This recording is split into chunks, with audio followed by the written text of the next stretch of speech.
بسم الله الرحمن الرحيم. حول ولا قوة إلا بالله العلي العظيم. أعوذ بالله من الشيطان اللعين الرجيم. بسم الله الرحمن الرحيم.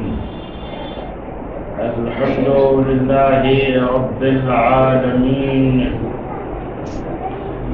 بارئ الخلائق أجمعين، إله الأولين والآخرين، رب السماوات والأرضين، الذي بعد فلا يرى، قرب فشهد النجوى.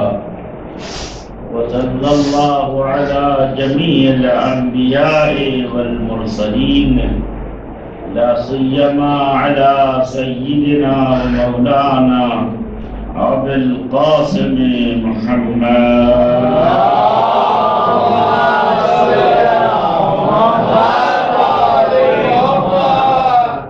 وآله الطيبين الطاهرين المعصومين المنتجبين، بهم نتولى ومن أعدائهم نتبرأ إلى الله تعالى. قال الله تعالى في محكم كتابه ومتقن آياته: بسم الله الرحمن الرحيم.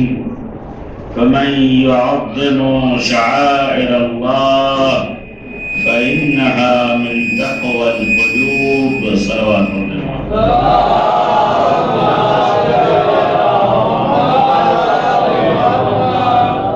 ایک بار سورہ حمد اور 3 بار سورہ اخلاص کی تلاوت فرما کر مرحومہ مغفورہ ام فروہ بنت جرار حسین کی روح کو اظہار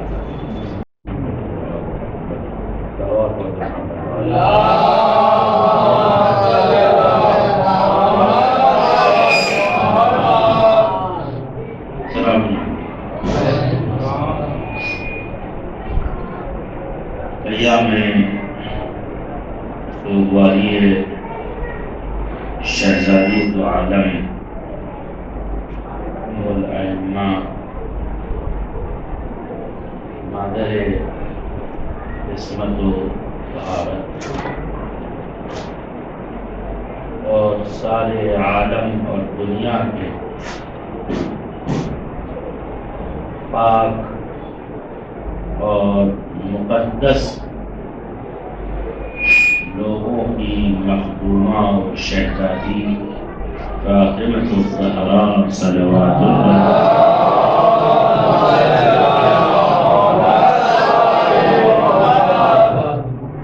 رواں دواں ہیں،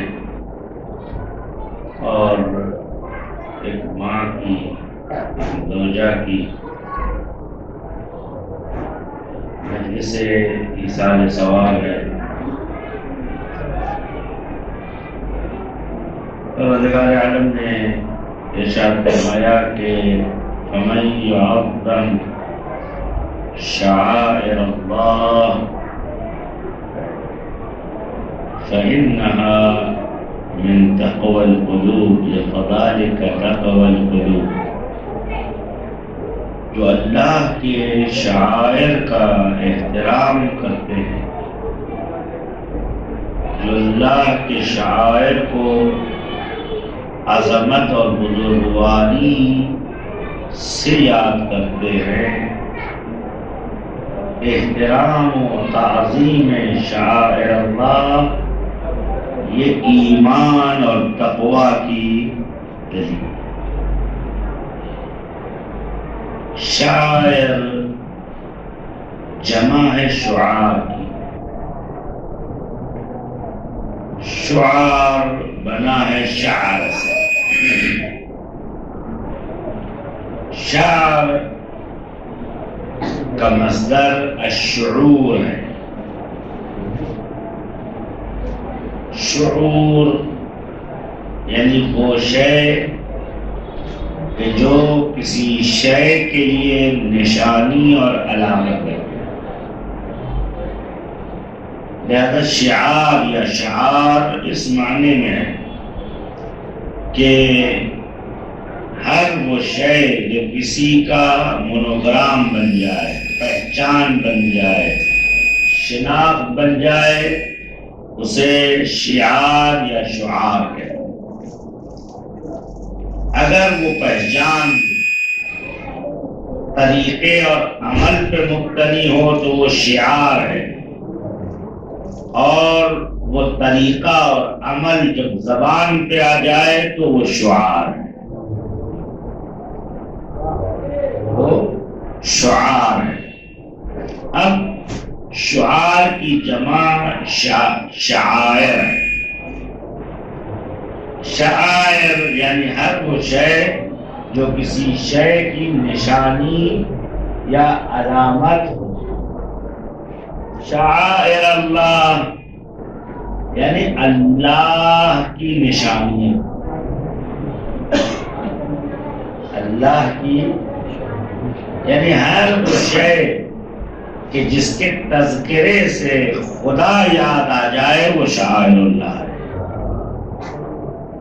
ہر وہ شے کہ جس کے ذکر سے، جس کے آنے سے اللہ کا تذکرہ ہونے لگے وہ شعار ہے، شاعر اللہ ہے. اب اللہ تعالیٰ یہ کہتا ہے کہ من یعظم شعائر اللہ، جو شعائر یعنی اللہ کی نشانیوں کو عظمت و تعظیم کی نگاہ سے دیکھتے ہیں، یہ ان کے ایمان و تقوی کی دلیل ہے. یہ مدعا ہے. مختصر وقت میں آپ کی خدمت میں چند باتیں پیش کرنی ہے. تو اب کسی شے کو اگر کسی شے کی علامت بناتے ہیں تو علامت کا مطلب یہ ہوتا ہے کہ اسے دیکھ کر صاحب علامت تک آپ خود بخود پہنچ جائیں. میں ایک مثال دیتا ہوں. اگر کہیں سے دھواں اٹھ رہا ہو تو دھوئیں کو دیکھ کر آپ کا ذہن کہاں منتقل ہوتا ہے؟ آگ کی طرف. کسی نے کہا نہیں کہ وہ آگ ہے، کسی نے بتایا نہیں کہ وہ آگ ہے، آپ نے دیکھا بھی نہیں، لیکن دھواں علامت ہے آگ. سمجھے میرے جوانوں، میرے دوستوں، بزرگوں، دھواں علامت ہے آگ کی. یعنی اگر کوئی شے کسی شے کے لیے علامت ہوتی ہے، نشانی ہوتی ہے، تو جو بتا رہے ہوں، علامت ہوتی ہے، نشانی ہوتی ہے، تو اب اس نشانی کو بتانے کی ضرورت نہیں ہے کہ میں کس کی نشانی ہوں. اگر نشانی کو پرچار کرنا پڑے تو وہ ڈھونگ ہے، لیکن اگر نشانی خود بخود اپنا مدعا بیان کرنے لگے تو سمجھ لو کہ وہ علامت ہے. خدا کہتا میری نشانیوں کا احترام ایمان کی دلیل ہے. تو اب ذرا قرآن کی سیر کرے کہ قرآن نے کن چیزوں کو شاعر کہا. ایک صلوات پڑھتے مانگنا.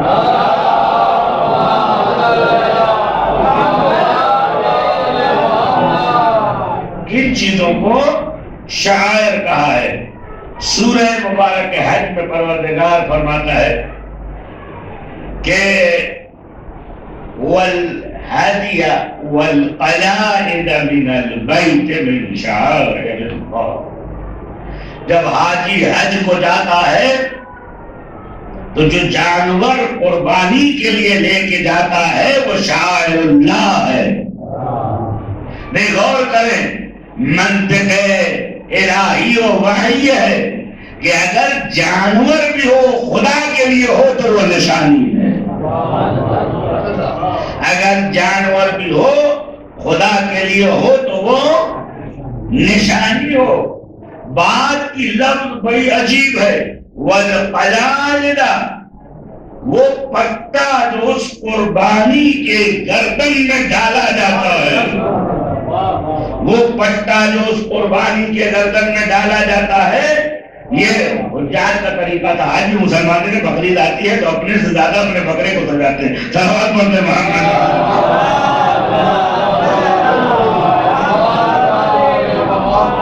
دیکھا ہے نا آپ نے، چاہے خود میں سال بھر نہ نہائے تو بکرا روز نہلایا جاتا ہے. تو عادت ہے مسلمانوں کی.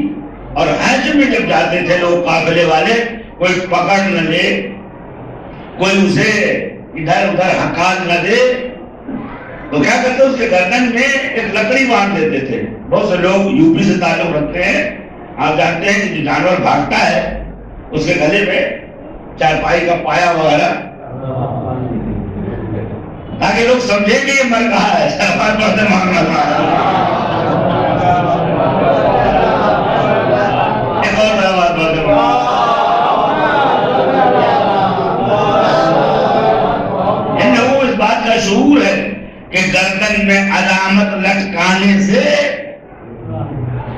گردن یا کسی جسم کے حصے میں علامت لگانے سے صاحب علامت تک انسان پہنچ جاتا ہے. جب تھوڑی دیر کے بعد واضح ہوگا، میرے بچے بات سمجھیں گے اس بات کو. تو اب قرآن کیا کہتا ہے؟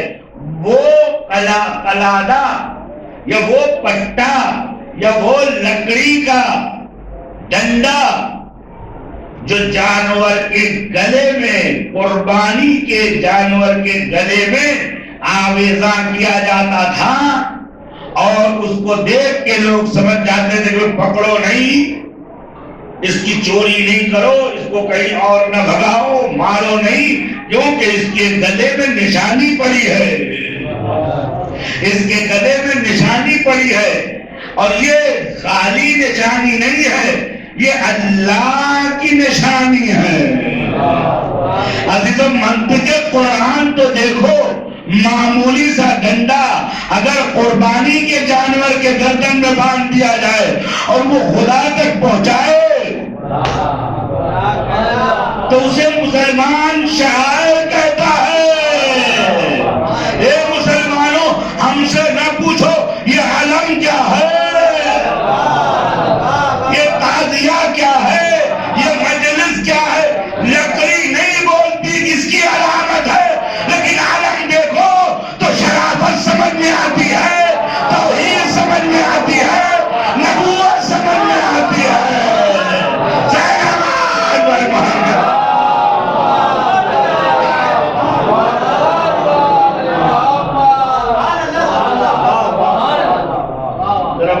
ہم سے پوچھتے ہیں یہ کیا ہے؟ یہ تو بدعت ہے، عزاداری بدعت ہے. ہم کہتے ہیں شاعر اللہ ہے. کہتے ہیں کیسے شاعر اللہ؟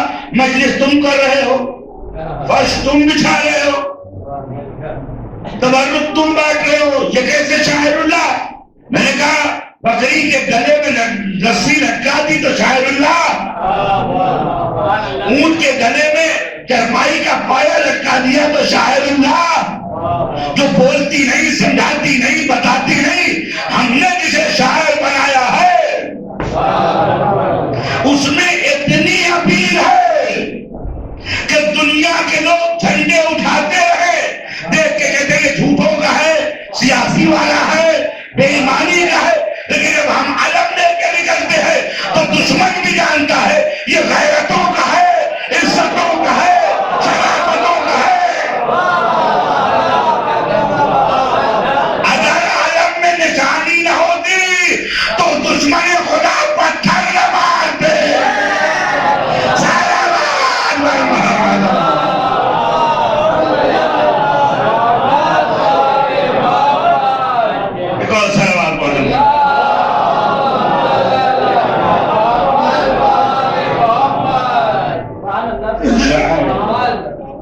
شاعر اللہ، اللہ کی نشانیوں اور شاعر کا احترام کرنا کاہے کی دلیل ہے؟ ایمان کی. تو ہر وہ چیز جو خداوند عالم کی طرف اشارہ کرنے لگے، خدا کو بتانے لگے، وہ کیا ہے؟ شعائر ہے۔ اور اللہ نے مثال بھی دے دی، مصداق بھی بتا دیا کہ قربانی کے جانور میں، اب بات ہے آگے تو کہتا چلو، امام فخر الدین رازی یہ کہتے ہیں خالی لکڑی نہیں باندھی جاتی تھی، عرب کی جوتی ٹوٹ جاتی تھی تو اس جوتی کو اونٹ کی گردن میں باندھ دیتے تھے، لوگ احترام کرتے تھے۔ ارے تمہاری عقلوں کو خدا ماتم کرے، جوتی کا احترام، لکڑی کا احترام، اونٹ کا احترام، یہی وجہ تھی کہ جب امام جعفر صادق علیہ السلام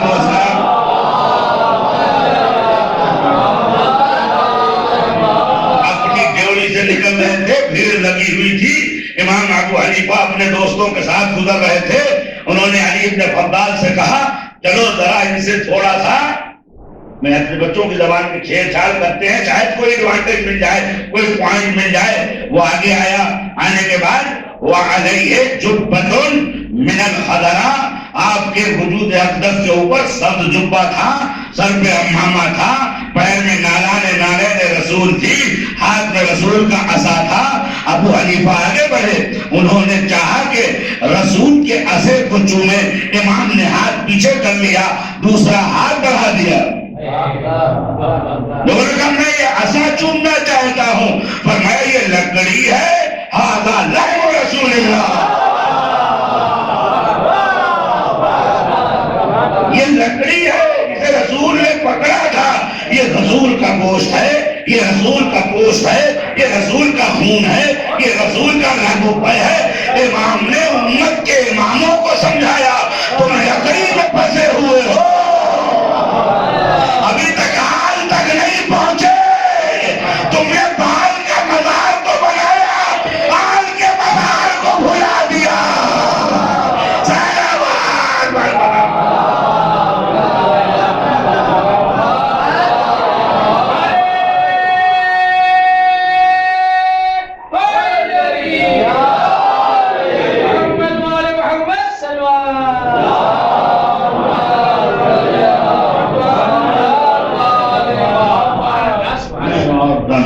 شعائر اللہ، جو اللہ کی نشانیوں کا احترام کرتا ہے، یہ اس کے ایمان اور تقوی کی دلیل ہے۔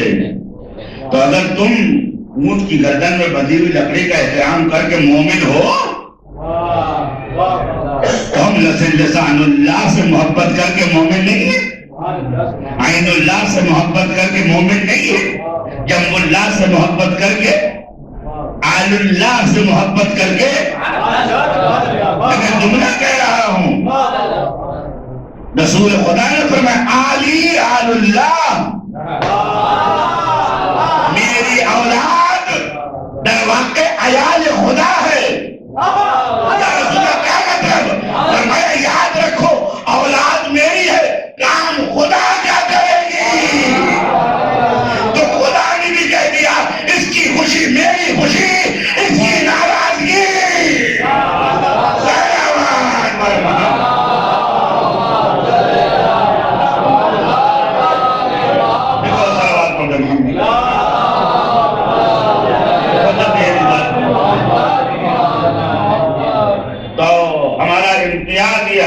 شاعر اللہ کا احترام کرتے ہیں، لیکن جسے ہم نے شاعر بنایا ہے،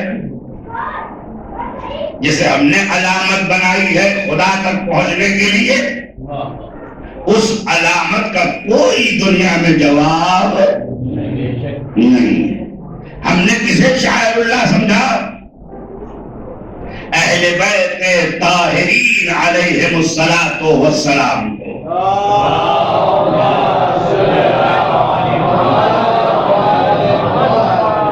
اب ہر وہ چیز کہ جو ان سے متعلق ہوتی جائے گی، میں فہرست نہیں لا سکتا، ہر وہ چیز جو ان سے متعلق ہوتی جائے گی، چونکہ یہ آیت الہی ہے، علامت خدا ہے، تو ان سے متعلق ہر شے۔ اب الگ الگ نہ پوچھو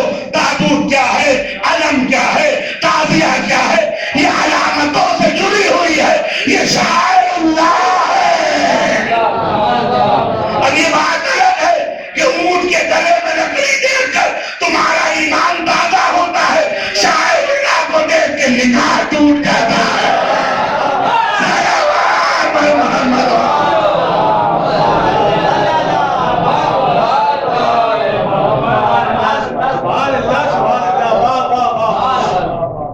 شاعر اللہ کو دیکھ کر نکاح ٹوٹ جاتا ہے. اب یہ اپنی اپنی قسمت ہے کہ کسی کی قسمت میں اونٹ، کسی کی قسمت میں اونٹ کے گلے میں بنا ہوا پٹا، اونٹ کے گلے میں لٹکا ہوا چرپائی کا پایا، اور کسی کی قسمت میں دوش رسول پر سوار. عزیز ایک بات کہتا چلو بات آ گئی ہے کہ جب حضرت امیر المومنین علی ابن ابی طالب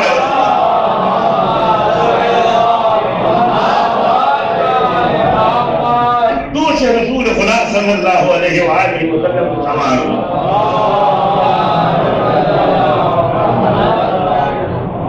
تو علماء میں، مفکرین میں، محدثین میں الگ الگ تبصرے کہ بھئی امیر المومنین کا مقام کیا ہے، امیر المومنین کا مقام کیا ہے.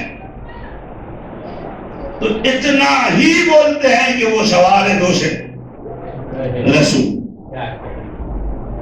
اب کچھ کہتے ہیں کہ رسول خدا صلی اللہ علیہ وسلم نے علی کو سوار کیا تاکہ علی علیہ السلام بت کو توڑ سکے. اب اس میں کچھ بہت ہوشیار ہیں، معتب دہلوی جیسے، اور ہمارے لوگ بھی پڑھ جاتے ہیں نادانی میں، کہ جب مولا علی کے کاندھے پہ رسول خدا سوار ہوئے تو رسول خدا مولا نے فرمایا یا رسول اللہ میں آپ کا بوجھ اٹھا نہیں سکتا. اچھا یہ وہ لوگ جو روز نقل کرتے ہیں کہ 3 سال تک ابو طالب رسول خدا کو اٹھا اٹھا کے بستر بدلتے رہے، اٹھا اٹھا کے بستر بدلتے رہے. تو جو کام ابو طالب نے کر دیا وہ فرزند ابو طالب سے نہیں ہوگا، تو پھر علی نے رسول خدا کو اپنے کاندھے پہ سوار کیوں نہیں کیا؟ اصل دلیل یہ ہے کہ اگر علی کے کاندھے پہ رسول سوار ہو جاتے تو ترتیب الٹی ہو جاتی. نہیں غور نہیں کیا آپ نے؟ نبوت کے بعد امامت ہے، امامت کے بعد نبوت نہیں ہے. لہذا رسول نے امامت کو کاندھے پہ سوار کیا. ایک تاریخ کے پونے مورخوں امامت تک پہنچنے کے لیے قدِ نبوت تک پہنچنا ہوگا.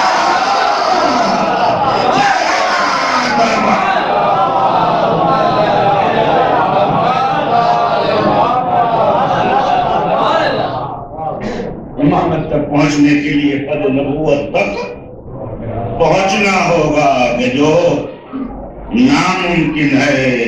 اور حضرت ہر نے اپنی اپنی باتیں کہی.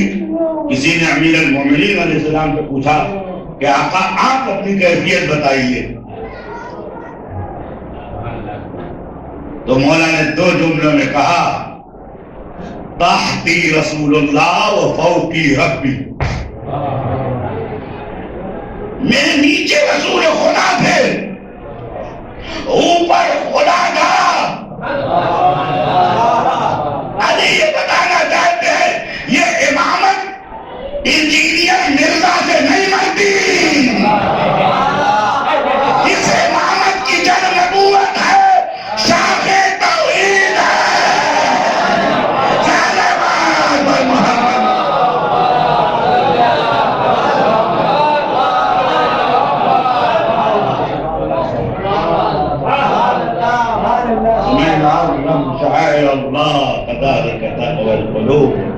جو علامت الہی کا احترام کرتے ہیں یہ ان کے تقوی کی دلیل ہے.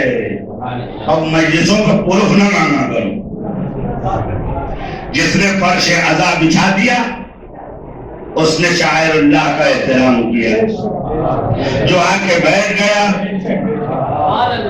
اس نے شاعر اللہ کا احترام کیا. جس نے انعقاد کیا اس نے شاعر اللہ کا احترام کیا. جس نے اس میں اپنا مال و قلب و جگر و خون و دام و درم خرچ کیا اس نے بھی شاعر اللہ کا احترام کیا. پالنے والے یہ آیت نازل کیوں کی؟ ایک جملہ کہنا چاہتا ہوں. شاعر دو قسم کے ہوتے ہیں. ایک مکان کے، ایک صاحب مکان کے. ایک گھر کے شاعر، ایک گھر والوں کے شاعر. آپ میری بات سمجھیں. جو حج کے موقع پر گلے میں لکڑی باندھ کر جانور شاعر اللہ ہوتا ہے وہ اس لیے کہ وہ گھر سے بیت سے متعلق ہے. یعنی قربانی کہا جاتی ہے حدی البالغ الکعبہ. قربانیاں کہا جاتی ہے کعبہ. تو یہ جتنی بھی حاجی کہا جاتا ہے، احرام کہاں سے کیوں باندھا جاتا ہے، سر کیوں مڑایا جاتا ہے، صحیح کیوں کی جاتی ہے خانے خدا کے لیے. تو یہ ساری چیزیں، یہ علامتیں، یہ شاعر مربوط ہے کس سے؟ گھر سے. اب اس کو عربی میں کر دوں. یہ شاعر متعلق ہے بیت سے. نہیں میری بات نہیں سمجھ رہے ہیں. یہ شاعر متعلق ہے بیت سے. اور عزیزوں کچھ شاعر ہے جو متعلق ہے اہل بیت سے. تم نے بیت کے شاعر کو تھاما ہے. ہم نے اہل بیت کے شاعر کو تھاما ہے. قربانی کعبہ کے لیے ہے، علم خدا کے لیے ہے، مجلس خدا کے لیے ہے، ذکر اہل بیت خدا کے لیے ہے. یہ جو شاعر ہم نے بنائے ہیں یہ ہماری طرف سے بنائے ہوئے نہیں ہیں، یہ بنائے ہوئے ہیں پروردگار کی طرف. میں اندور میں تھا تو وہاں کے جو مفتی تھے، مفتی ریحان صاحب، انہوں نے فتویٰ دیا تھا کہ تعزیہ اٹھانا بیدار. تو میں پہنچا ابھی پرسوں کی بات، تو محرم میں نہیں پہنچ سکا تھا. سرکار کیوں آپ نے تعزیہ کو بدعت سمجھا؟ دیکھیے بحث تعزیہ کی نہیں ہے، بحث فکر کی ہے. بحث یہ نہیں کہ یہ تعزیہ ہے واقعا اصلی روزہ ہے یا نہیں، لیکن ذرا سا بھی اگر جھلک آتی ہے تو اٹھانے والے بنانے والے کی ذہنیت پہ غور کرو کہ دور رہتا ہے لیکن وہاں سے قریب ہونا چاہتا ہے. میں نے کہا کیوں بڑے منع کیا آپ نے؟ تو انہوں نے کہا صاحب ہم بھی کربلا کا احترام کرتے لیکن کربلا میں ہے، یہاں تو نہیں. میں نے ہاتھوں کو جوڑا، میں نے کہا ریحان صاحب قبلہ اس مسجد میں بیٹھے ہیں، یہ مکہ تو نہیں،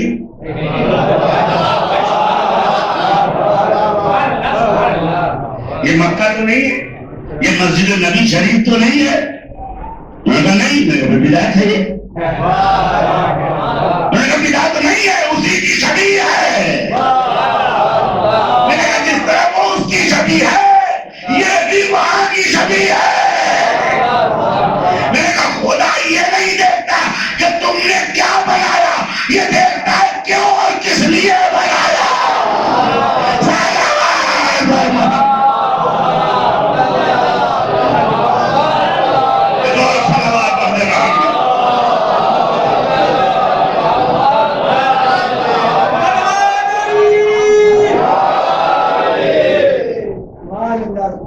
اگر آپ کے جیسے وکالت کرنے والے ہوں تو ہمارے فتوے ختم ہو جائیں گے. صلوات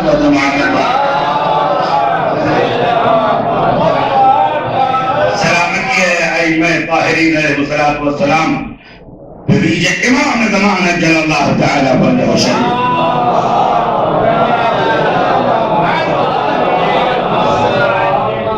تو میں یعظم شاعر اللہ، جو شاعر الہی کی تعظیم کرے وہ مومن ہے.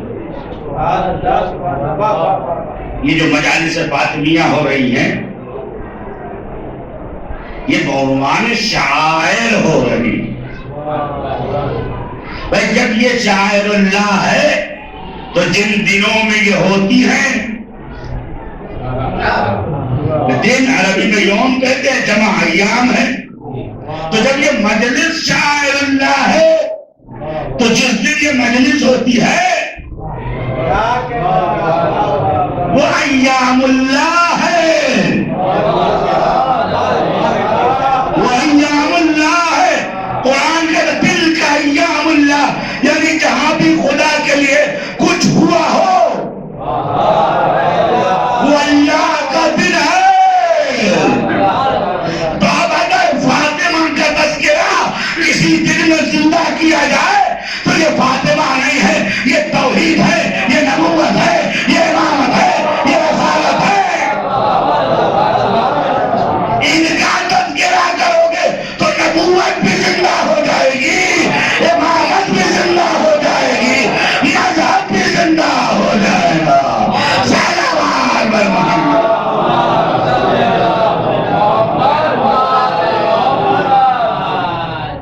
فاطمہ زہرا صلوات تھوڑا آگے آ جائے تاکہ بعد میں ہمارے کو تکلیف نہ ہو. صلوات پڑھتے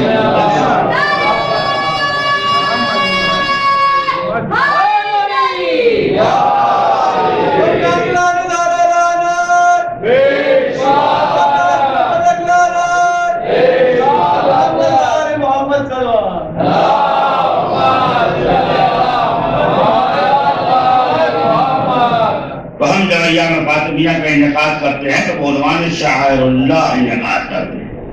یہ ہمارے ایمان کی دلیل ہے، یہ ہمارے تقوی کی دلیل ہے. اچھا آپ سے سوال کرتا ہوں کہ اگر نمرود ہوتا تو ابراہیم علیہ السلام کے جشن کو منانے دیتا؟ اس میں تمہیں کیا پڑھی ہے؟ وہ کہے گا بھائی میں نے آگ جمع کی تھی، میں نے لکڑیاں جمع کی تھی. اب ظاہر سی بات ہے، بات آگے تو اہل فہم کا مجمع ہے. جب ابراہیم کو آگ میں پھینکنا ہوا تو 40 ولد الزناؤں کو جمع کیا گیا، اس لیے کہ نبی کو آگ میں کوئی حلال زادہ نہیں پھینک سکتا.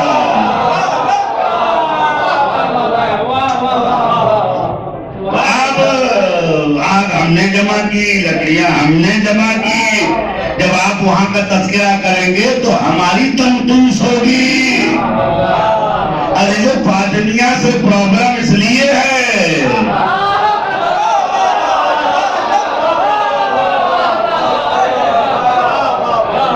کہ آج کسی انہوں نے جمع کی، لکڑیاں انہوں نے جمع کی، اور نبوت میں شباہت ہوتی ہے فاطمہ کا بذات منی.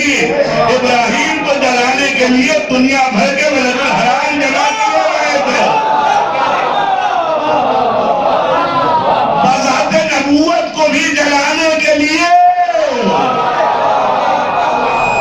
وہاں کا تو پروف نہیں دے سکتا، لیکن یہاں کا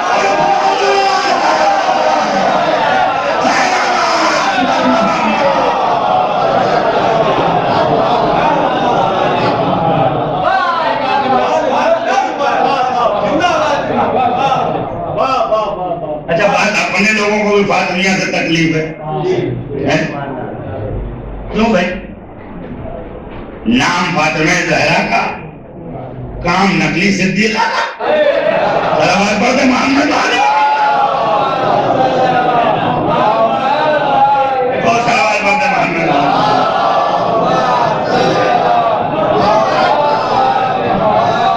میں اس جگہ پہ ہم نے حضور ذرا احتیاط سے گفتگو کیجیے گا. میں نے کہا انہوں نے آگ لگانے میں احتیاط نہیں کی، مجھے رپورٹنگ میں احتیاط کا حکم دے رہے ہیں. آپ بھی تو احتیاط سے کام لیجیے کہ کہیں عداوت کی آگ آپ کے دامن میں نہ لگ جائے. وہ آگ پبلک نے جمع کی تھی، ختم ہو گئی، لیکن یہ آگ جو ہے غضب خدا سے لگی ہے تو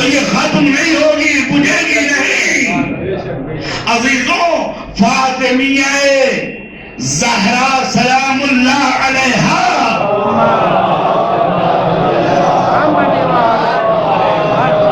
کہیں نقاد کیوں تو روٹی ڈولے سلام علیہ محمد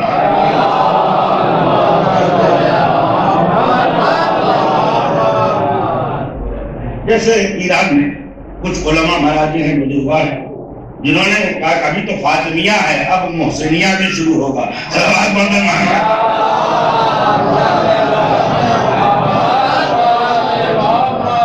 ابھی تو فاطمیہ شروع ہوا تھا اب محسنیہ بھی شروع ہوگا تو ابھی تک لوگوں کے دم گھٹ رہے ہیں کہ صاحب یہ کہاں سے شروع ہو گیا اب گوگل کمبخت کو کس نے بتایا ہو کی صلوات پڑھتے محمد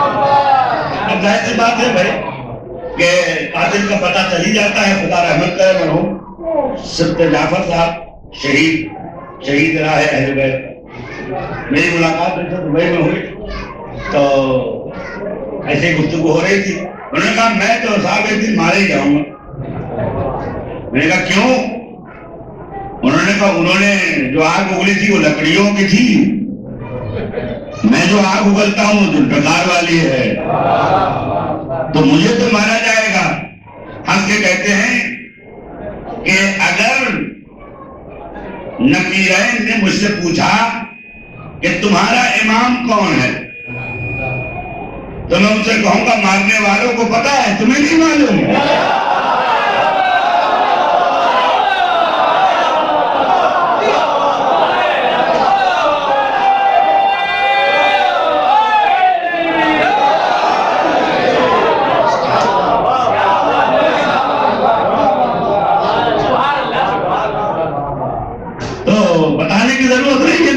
کون ہے ایام فاطمیہ اس لیے ضروری ہے کہ بہت سے چہروں کی قلعی کھل کے سامنے آ جاتی ہے ابھی تو ایک جملہ کہوں تاریخ نے بڑی محنت کی علیہ باللہ پینٹنگ کرنے میں تو نقلی تاریخوں نے مولا علی کا وہ ان اراجک تتووں کو دوست بنا دیا ان شرر پسندوں کو دوست بنا دیا ہم سے کہتے ہیں آپ کہتے ہیں اختلاف ہے آپس میں ان میں کوئی اختلاف نہیں ہے تو اس کے ہزاروں جواب ہیں لیکن میں بھی اس جواب کو نہیں دے رہا لیکن عزیزوں کروڑوں درود و سلام ہو مادر توحید فاطمہ زہرا کے اوپر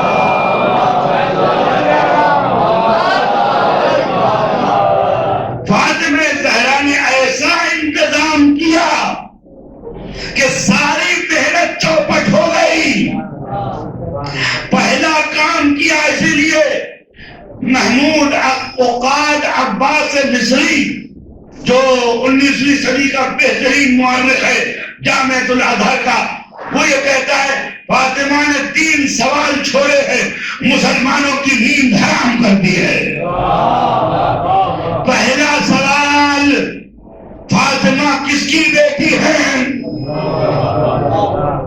دوسرا سوال کس کی زوجہ ہے تیسرا سوال کس کی ماں ہے ان 3 سوالوں کے بعد 14 سوال ہر عالم اور ہر مفتی کے وجود کو خاک کر دیتا ہے فاطمہ نبی کی بیٹی ہے علی کی زوجہ ہے سعادت جنت کی ماں ہے تو اتنی بڑی خاتون کی قبر کہاں ہے عزیزو جب قبر کا سراغ ڈھونڈو تو مسلمان کہتا ہے ہمیں نہیں معلوم پوچھتے کیوں نہیں معلوم کہتے رات میں دفن ہوئی تھی کیوں رات میں دفن ہوئی تھی وصیت کی تھی کیوں وصیت کی تھی تاکہ کچھ لوگ نہ آئے عزیزو اب جب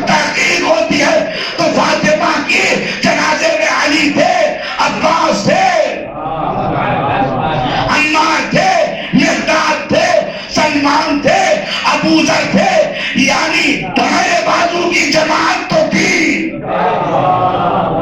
لیکن لیفٹ کی جماعت نہیں تھی۔ اس کا مطلب یہ ہے کہ فاطمہ نے جب اپنے جنازے میں شریک نہیں ہونے دیا تو اپنی شفاعت میں کیسے شریک؟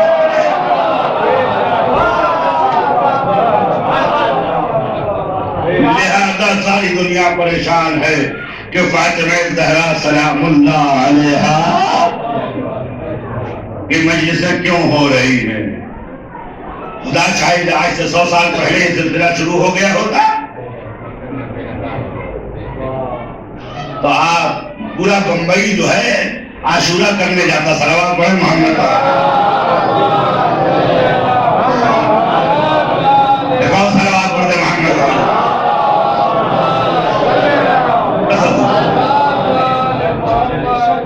فاطمہ زہرا نہ تنہا شاعر اللہ ہے بلکہ فاطمہ زہرا بزرگ ترین و عظیم ترین آیت پروردگار۔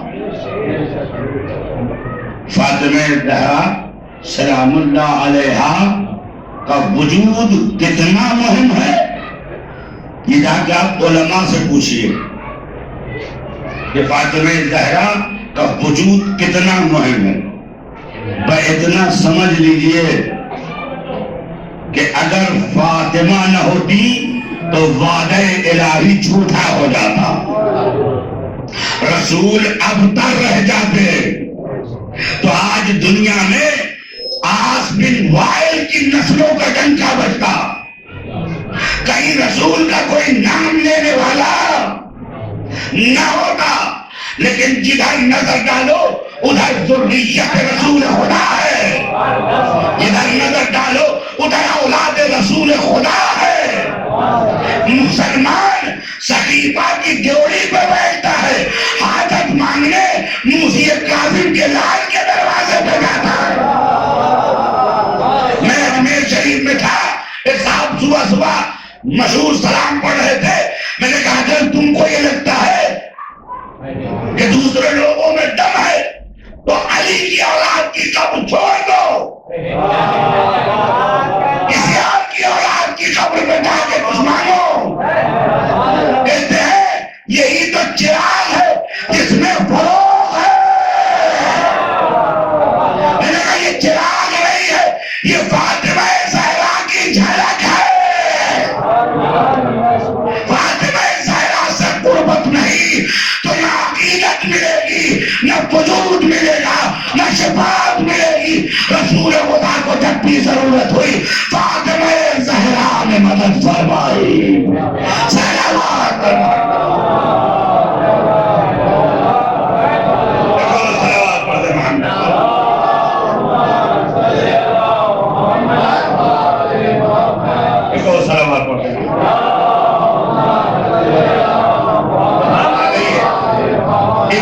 کی مجلس ہے، ایک زوجہ کے بعد 10-15 منٹ ہے، کوئی سوال پر محمد بھائی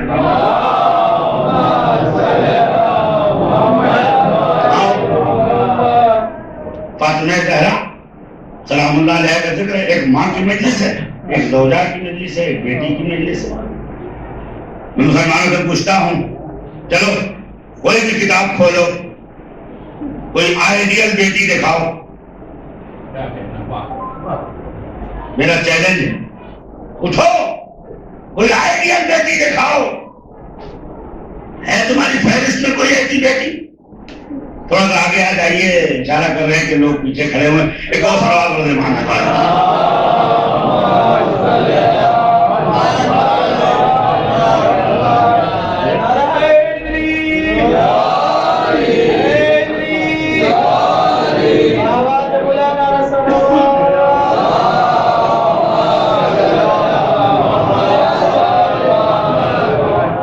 آئیڈیل بیٹی دکھا دو۔ اسلام میں آئیڈیل بیٹی کا کردار ختم ہو جاتا، کسی کا نام لے لیجئے جو آئیڈیل ہو بیٹی کے عنوان سے۔ بیٹیاں تو بہت ہیں لیکن باپ کو شادی کے بعد بھی دھلائی کرنی پڑتی ہے۔ صلوات پڑھتے محمد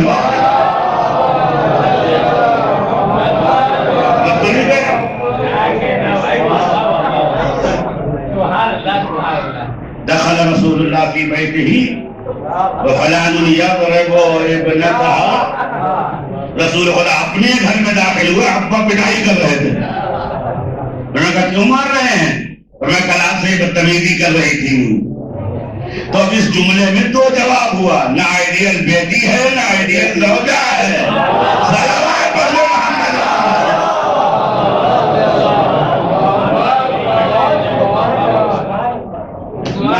نہ آئیڈیل بیٹی نہیں ملے گی، آئیڈیل زوجہ بھی نہیں ملے گی. آپ نے کسی شوہر کہتے دیکھا تم مر جاتی تمہیں دفنا دیتا تو چین سے میں قبر میں سوتا. یعنی رسول اللہ کو آرزو ہے کہ بھیا کب یہ گلے سے. اچھا بعض لوگوں کو اعتراض ہے، حضور سرور کائنات کان یذکر خدیجۃ فی کل صباح و مساء، صبح خدیجہ کو یاد کرتے تھے، شام خدیجہ کو یاد کرتے تھے، جب گھر سے باہر نکلنے لگتے تھے تو خدیجہ کو یاد کرتے تھے، گھر میں آتے تھے تو خدیجہ کو یاد کرتے تھے. ایک دن منہ لگی بیوی نے آگے بڑھ کے کہا یا رسول اللہ، اللہ نے آپ کو 9 بیویاں دی ہیں، آپ خدیجہ کو کیوں یاد کرتے ہیں؟ ایک مثال دے دوں، میں ہمیشہ کہتا ہوں اگر شوہر دوسری بیوی کے ہوتے ہوئے پہلی بیوی کو رو رو کے یاد کرے، ہے نا کہاں سے ہے؟ دوسری بیویوں کے ہوتے ہوئے پہلی بیوی کو رو رو کے یاد کرے تو سمجھنا نالائق ہے، جگہ نہیں پر ہوئی ہے. کہ میں نے کہتی ہوں میں آپ کے لیے کھانا پکاتی ہوں پھر بھی آپ، میں آپ کے کپڑے دھلتی ہوں پھر بھی آپ، میں آپ کے کام کرتی ہوں پھر بھی آپ، لیکن مذہب بدل دوں گا. کوئی دکھا دے کہ رسول کا رومال تک بھلا ہو، رسول کے لیے بھاگی بھائی ہو، رسول کے لیے خدمت کی ہو. اگر بیویاں خدمت کرتی تو آئے دن بیٹی کے در پہ نہ جاتے.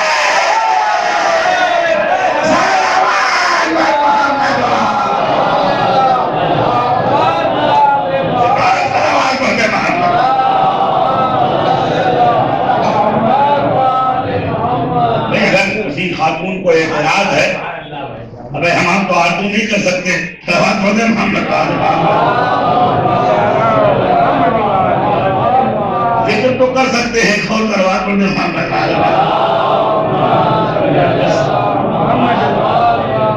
اگر کسی بیوی کو یہ اعتراض ہے کہ صاحب آپ فلانی کو یاد کرتے ہیں تو اعتراض کرنے کے بجائے اتنی سیوا کر دو، اتنی خدمت کر دو کہ دوسری بیوی یاد. بے انصاف والی بات ہے یا نہیں؟ دوسری بیوی یاد نہ ہے. لیکن یا رسول اللہ یہ کیا ہے؟ بخاری شریف میں لکھا ہے گھر سے نکلتے تھے خدیجہ کو یاد کرتے تھے. اب میں مولوی ہوں، میں آپ کو سمجھا دیتا ہوں وجہ کیا ہے. عام لوگوں کو کپڑا معمولی کپڑا ہوتا ہے، شرٹ پینٹ پہن کے نکل لیے، لیکن جو مولوی ٹائپ کا ہوتا ہے تو اس کا عمامہ ہوتا ہے، ابا ہوتی ہے، قبا ہوتی ہے، رومال ہونا چاہیے. ابھی لمبے چوڑے کپڑے ہیں، گندے بھی ہوتے ہیں، نالین پونچھ کے دی جاتی ہے. اب اگر میں شوہر کی نیت سے کہہ رہا ہوں، بیچارہ شوہر گھر سے نکلنے کے لیے عمامہ خود صاف کرے لگائے، اپنی نالین کو صاف کرے خود پہنے، اپنی ابا کو خود سیٹ کرے اور پہنے، تو اسے یاد آئے گا نا کہ اپنے ہاتھوں سے لباس دھلتی تھی،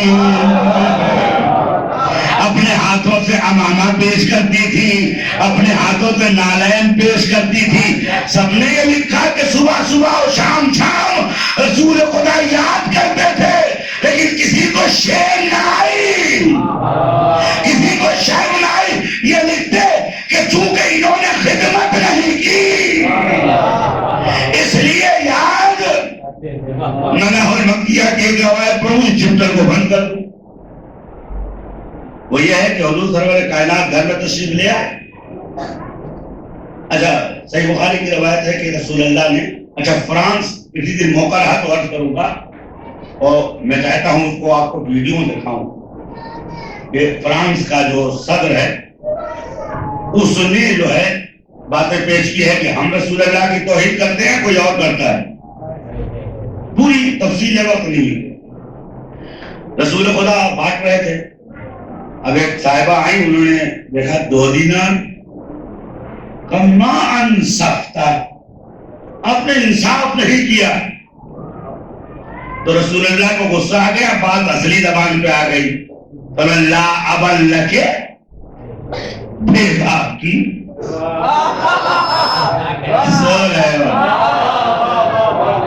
اب رسول اللہ نے محاورتاً کہا یا حقیقتاً کہا، یہ تو امام زمانہ بتائے ہوئے. لا ابن لکھے ان لم انصفو، اگر میں انصاف نہیں کروں گا تیرا باپ کرے گا.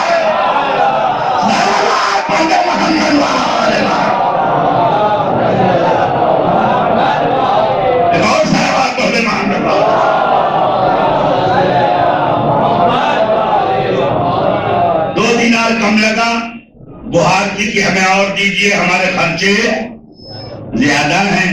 سمجھئے کتنا گریٹ ایمان کا رہا ہوگا کہ رسول اللہ سے خرچہ مانگ رہی ہے. اور نبی کی بیٹی کے گھر میں آؤ، شوہر خواہش کر رہا ہے ایک بار کچھ کو کہو، ایک بار تو کچھ کہو. تو بیٹی کہ میرے بابا نے کہا ہے علی ایمان خدا میں غرق ہے، علی سے دنیا لگایا.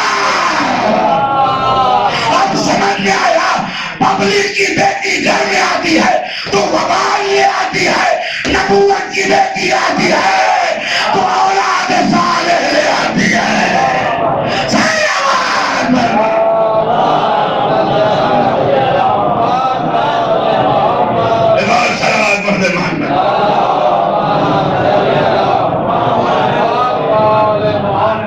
ادھر مناح المقیہ کے مصنف وہی لکھتے ہیں ابن حجر کہ حضور سرور کائنات گھر میں، یہاں 2 دینار کے لیے جھگڑا ہو رہا ہے.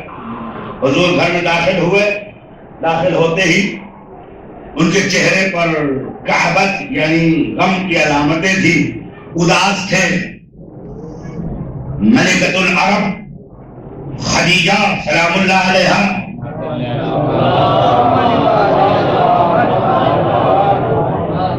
نے دیکھا کہ رسول کے چہرے پر غم کے آثار ہیں، اندر داخل ہوئے، قریب آئیں، انہوں نے کہا السلام علیکم یا رسول اللہ، تشریف رکھیے. آپ کو ادب و احترام کے ساتھ بٹھایا. بٹھانے کے بعد کہا کہ میرے ماں باپ آپ پر فدا ہو جائیں. اب یہ سب بات صبح شام یاد آئے گی نا. وہاں اپنا دل توڑتی ہیں، یہاں برتن اٹھتا ہے. تو اب میرے ماں باپ آپ پہ فدا ہو جائے. ماں دیکھا یا رسول اللہ، وجہ کیا ہے؟ فرمایا کہ جو لوگ نئے نئے مسلمان ہوئے ان کا بائیکاٹ ہو گیا ہے، ان کے گھر والوں نے گھر سے نکال دیا ہے. نہ کھانے کو روٹی ہے، نہ پہننے کو کپڑا ہے، نہ سر جھکانے کو چھپانے کو کوئی سرپناہ ہے. کہا مکانک ابی و امی فدا، بس یہی رہیے گا، میرے ماں باپ آپ پہ قربان ہو جائے. گئی، جانے کے بعد غلاموں سے کہا جتنا ہے لا کے ڈھیر کرو، سونے چاندی زربف لباس اللجات سندل کی لکڑیاں نہ جانے کیا کیا. اتنا ہوا کہ حضور سرور کائنات کے قد سے اونچا ہو گئے. حضور اس کے پیچھے چھپ گئے. اچھا کوئی اور عورت ہوتی تو کہاں کھڑی ہوتی جا کے؟ بولو نا. رسول کی بغل میں کھڑی ہوتی، بسم اللہ، مطلب ہاتھ باندھتی، بسم اللہ یہ رہائیے، پہچان کیوں ہے؟ زوجہ بن کے آتی، حصے دار بن کے آتی، صاحب حق بن کے آتی. لیکن درود و سلام ہو مادر شرف و عظمت حضرت خدیجہ ڈھیر کے پاس جا کے کھڑی ہو گئی. فرمایا یا رسول اللہ، یہ مالک آپ کی قریب ہے، یہ مال آپ کا ہے، جہاں چاہیے بانٹیے. اس کے بعد رسول نے سب بانٹ دیا. تاریخ نے پوچھا میرا مال کیا ہوا؟ فرق پہچانو، وہ 2 دینار کے لیے لڑ رہی ہے۔ اسی لیے اللہ نے اس کی کوکھ کو آباد نہ کیا کہ فقیر کی گود میں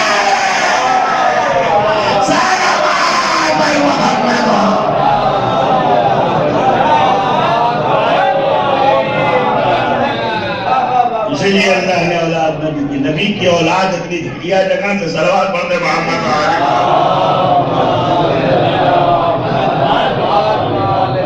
خدیجہ کے وجود سے اولاد دی۔ تو آئیڈیل بیٹی ملنا مشکل ہے، آئیڈیل بیوی ملنا مشکل ہے، آئیڈیل ماں ملنا مشکل ہے، اور یہ لفظ تو شرمندہ تعبیر ہوا ہی نہیں۔ صلوات پڑھ دو محمد۔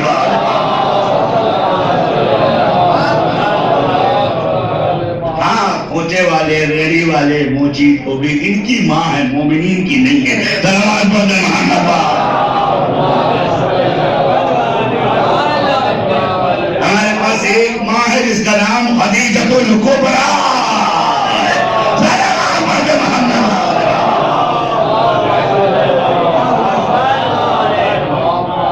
اور اللہ نے فاطمہ کو ہر زاویے میں اعلیٰ درجے پہ رکھا۔ بیٹی تھی تو تاریخ میں کسی باپ نے یہ مقام نہیں دیا، فرمایا فاطمہ تو ام ابیہا، فاطمہ اپنے باپ کی ماں۔ غور کیجیے، ایک بیٹی اس مقام پہ پہنچ جائے کہ اپنا درجہ اونچا کر لے۔ انسان اپنی ماں کو کبھی بھولتا نہیں ہے، اپنی ماں کے برابر کسی کو نہیں رکھتا، لیکن فاطمہ کو اپنی ماں کے برابر ام ابیہا۔ اور زوجہ تو ایسی زوجہ ہے کہ حضرت زہرا نے حضرت امیر سے فرمایا اے فاطمہ زہرا، میرے گھر میں تمہیں بہت تکلیف ہے، اگر کبھی تمہیں کسی بات پر تکلیف ہوئی ہو، کبیدہ خاطر ہوئی ہو تو علی کو معاف کرنا۔ کہتی ہے اے علی، رضی ربی عنک ورضیت عنک، میرا خدا راضی ہے، میں راضی ہوں۔ اس کے بعد فاطمہ زہرا نے ان ہاتھوں میں جن میں گھٹے پڑ گئے، چکی چلا چلا کے، مشق اٹھا اٹھا کے، امت کے لوگوں کے لیے روٹیاں پکا پکا کے، میں کتاب لکھ رہا ہوں انشاءاللہ الفاطمہ فی عبر القرون والدہور، جس میں تقریباً 150 صفحہ یہ لکھا ہے کہ فاطمہ زہرا نے 10 سال مسلمانوں کو پالا۔ 100 آدمی دروازے پہ آ کے بیٹھ جاتے تھے اور فاطمہ ان کے لیے روٹیاں بنا کے کھلاتی تھی۔ ان بے غیرتوں نے اس بات کا بھی خیال نہیں کیا کہ جس نے روٹی کھلائی اس کے چولہے میں آگ رکھی جاتی ہے، اس کے دروازے کو نہیں جلایا جاتا۔ فرماتی ہے اے علی، ہاتھوں کو علی کے ہاتھ میں رکھا، فرمایا هل رضیت انی یا ابن عم،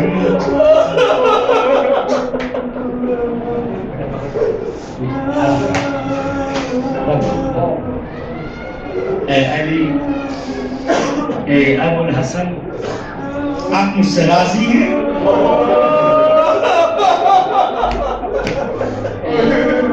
آپ مجھ سے راضی ہیں؟ علی کی آنکھوں میں تاریکی چھا گئی۔ اللہ وجدتک رفیقۃ فی حیاتی، فاطمہ تم نے تو میرے درد کو مرہم میں تبدیل کر دیا۔ ابو طالب کے بیٹے کے پاس درد کے علاوہ تھا کیا؟ تم نے میری جھولی میں حسن و حسین جیسے پھول ڈالے، زینب جیسی عزت دار و مائے آبرو بیٹی دی۔ فاطمہ میں ہمیشہ اس بات کے لیے دعا کرتا ہوں کہ تم جیسی زوجہ خدا نے مجھے عطا کی ہے۔ عزیزو، لیکن علی کے لفظوں میں حسرت تھی، فاطمہ کا دن قریب ہے. تو بی بی سمجھ گئی اہل علم غیب تھی. فرمایا علی گھبراؤ نہیں، انا لکا فی الدنیا وفی الآخرہ. علی میں تمہاری یہاں بھی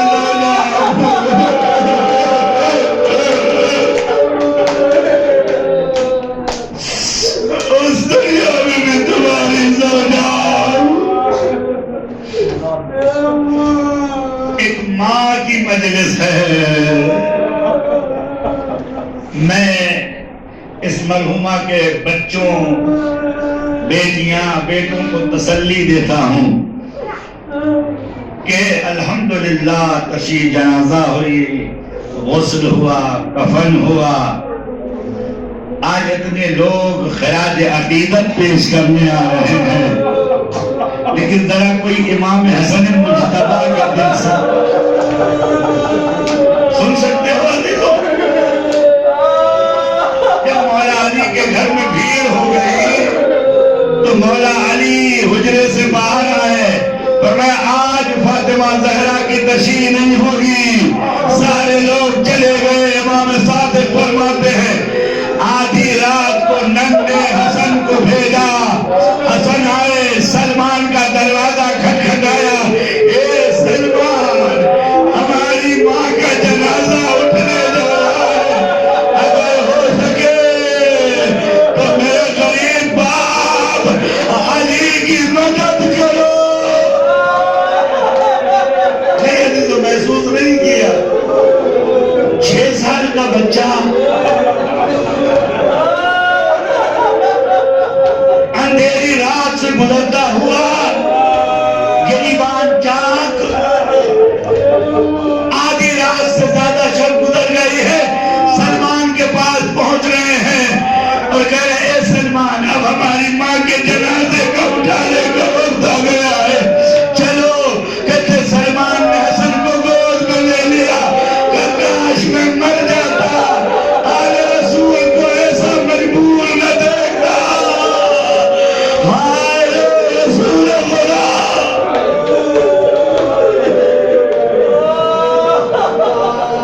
بس تو میری بات تمام ہو گئی. آپ نے رو لیا، ہمارے مجلس حاصل ہو گیا. کوئی زینب و کلثوم کے دل سے پوچھے. جب تک میرے بیٹی نہیں تھی میں یہ باتوں کو نہیں سمجھتا تھا. جن کے گھر میں بیٹی ہے وہ میری باتیں سمجھ سکتے ہیں. بیٹیاں ماؤں کی رازدار ہوتی ہیں.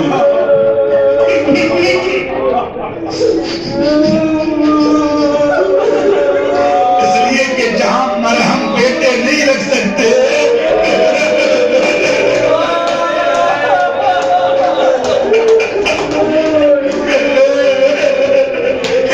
وہاں بیٹیاں مرہم رکھتی ہے. عزیزو تصور کرو، ننھے ننھے ہاتھوں سے ماں کے سر پہ ہاتھ رکھتی ہوگی، ماں تڑپ جاتی ہوگی. ان بچیوں کو کیا حشر ہوا ہوگا؟ بس ایک سوال کا جواب مجلس تمام. میں نے اپنے استاد آیت اللہ علامہ محمد تقی بہجت سے پوچھا کہ یہ بات کیوں پیش آئی کہ بی بی نے اپنے مرنے کی دعا کی. مرنے کی دعا کیوں کی؟ آقا کہتے ہیں 95 سال کا بوڑھا مومن غریب و فقیر اہل بیت امامہ رکھ کے رونے لگا. کہا اگر فاطمہ کی شہادت نہ ہوتی تو علی مر جاتے. فاطمہ کی شہادت نہ ہوتی تو زینب کلثوم طرف طرف کے مر جاتی. حسن حسین طرف طرف کے مر جاتے. وجہ یہ تھی جب فاطمہ سانس لیتی تھی ہڈیاں پیروں میں چھپ جاتی تھی. طرف کی آواز دیتی تھی ہائے بابا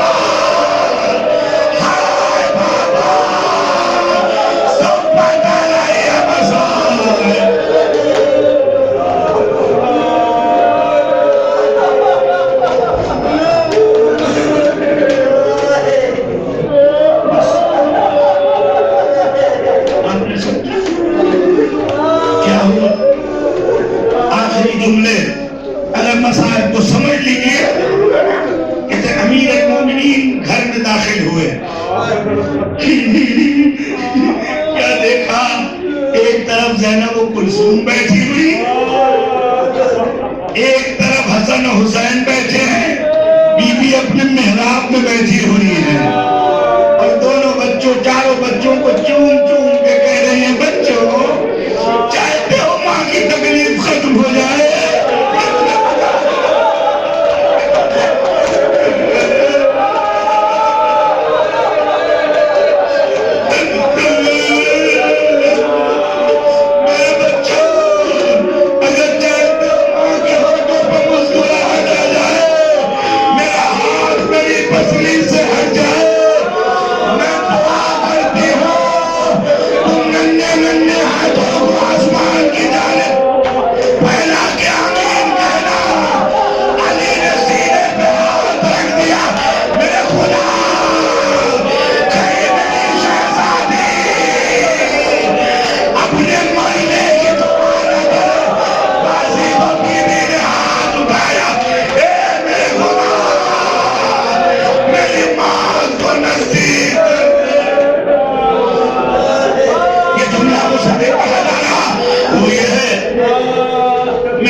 معصوم کی حیثیت سے گفتگو نہیں کر رہا، بچوں کی معصومیت کی حیثیت سے گفتگو کر. ماں نے کہا، بچوں نے کہہ دیا.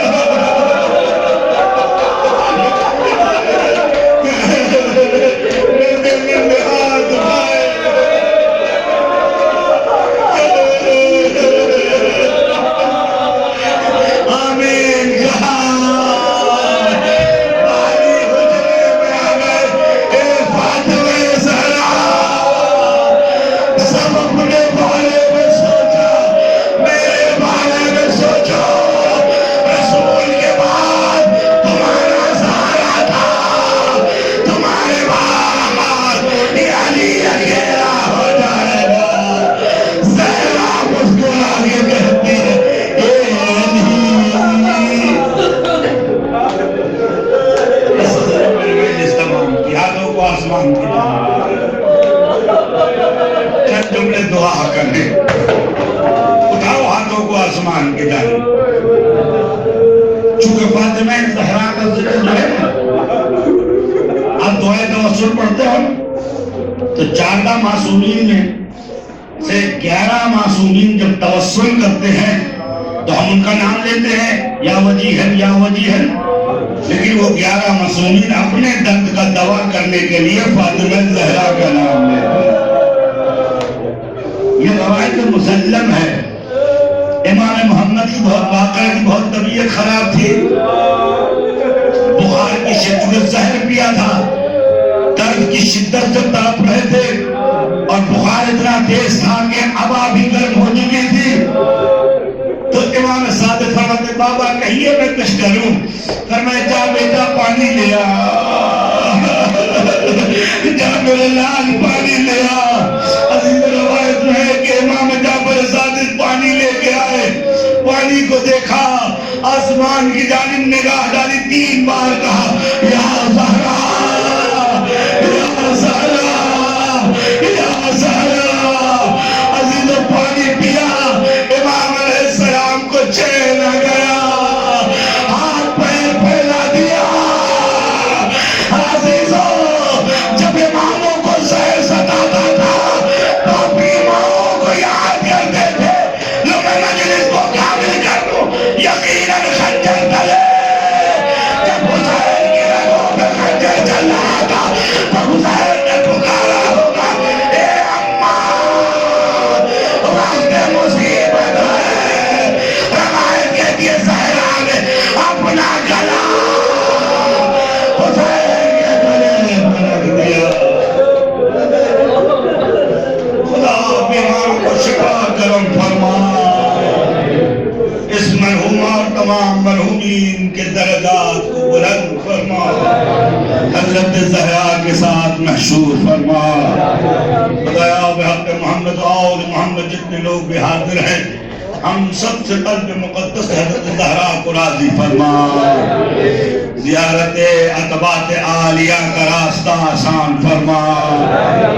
خدا بحق محمد و آل محمد جو لوگ بھی قرضوں میں مبتلا ہیں ان کے قرضوں کو ادا فرما، جو بے اولاد ہیں انہیں بحق حضرت محسن صاحب اولاد بنا خدا، جو لوگ بیمار ہیں مریض ہیں انہیں شفا عطا فرما، یہ بمبئی ہے جو لوگ بے گھر ہیں جن کا اپنا کوئی ٹھکانہ نہیں ہے، فاطمہ کے جلے ہوئے کاشانے کی قسم انہیں اس دنیا میں خانے عزیز و عظیم عطا فرما، ہمارے مولا و آقا امام زمانہ کے ظہور میں تاجیل فرما، عزاداری کو ہمیشہ باقی رکھ، اس کے توسط سے ہمارے گھروں کا چراغ روشن کرا، ربنا تقبل منا انك انت السميع العليم، آمین یا رب العالمین۔ ایک بار سورہ حمد اور 3 بار سورہ اخلاص کی تلاوت فرما کر مرحومہ مغفورہ ام فروہ بنت جرار حسین اور اس خاندان کے تمام مرحومین اور تمام مومنین و مومنات کی اللهم صل على محمد وآل محمد